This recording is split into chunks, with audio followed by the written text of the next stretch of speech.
हर हर महादेव। आज हम कहानी जानेंगे शिवजी और पार्वती जी की तीसरी संतान की, उनकी बेटी की, जिनका नाम था अशोक सुंदरी।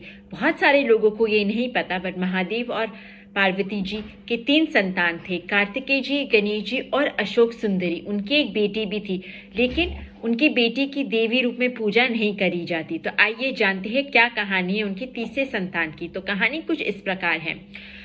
जब माता पार्वती ने सारे असुर लोक के साथ, महिषासुर के साथ जंग की थी और सारे असुर को समाप्त कर दिया था, उनमें एक अंदर एक बहुत गिल्ट था, बिकॉज उनको लगा कि मैंने कितने सारे औरतों को, जो असुर की पत्नियां थी, उनको विधवा कर दिया, कितने लोग मर गए, कितने लोगों के घर बर्बाद हो गए। तो वो बहुत गिल्ट में थी और उन्होंने प्रण लिया कि अब वो वैराग्य ले लेंगी और वो अपने इस युद्ध का, जो जरूरी भी था एक्चुअली, धर्म की विजय होना अधर्म पर, बट उनको अंदर से ये खाई जा रहा था पीड़ा कि मेरी वजह से इतने सारे जिंदगियां बर्बाद हो गई। उनकी जो पत्नियां थे, उनके जो बच्चे थे असुर लोग के, वो क्या करेंगे? उनके पास उनकी पिता की छत्र छाया से छीन ली गई है। तो वो चली जाती हैं वैराग्य लेने।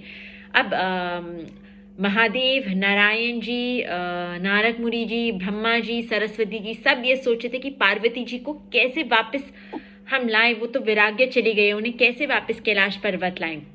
यहाँ पर महादेव अपनी लीला खेलते हैं और वो एक जो इच्छावर एक कल्प वृक्ष होता है, एक ट्री होता है जो विश फुलफिल करता है, और वो भेजते हैं उस पेड़ को माता पार्वती के पास बातचीत करने के लिए।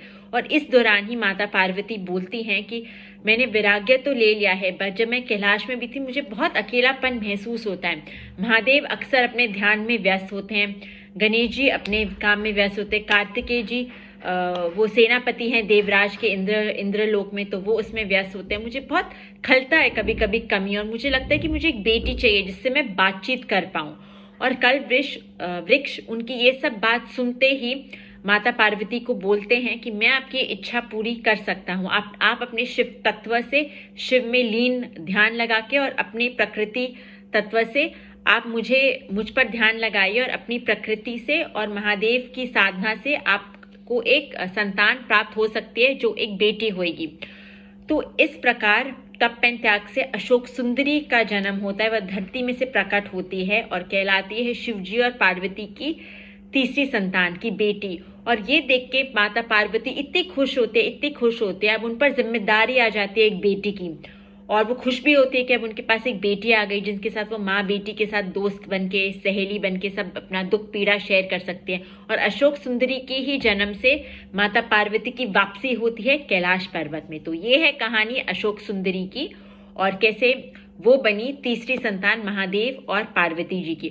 अशोक सुंदरी की शादी बहुत ही जल्दी हो जाती है नाकुश से। वो एक साधारण इंसान होते हैं, बट एक योद्धा होते हैं, एक वीर योद्धा होते हैं और एक राजकुमार होते हैं।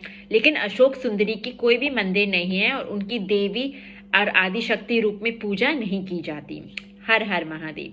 कमेंट्स में लिखिए अगर आपको भी ये नहीं पता था अबाउट अशोक सुंदरी की स्टोरी, और अगर आपको कुछ और भी ऐड करना है, यदि मुझसे कुछ इन्फॉर्मेशन मिस हो गई तो आप कमेंट्स में वो भी लिख सकते हैं।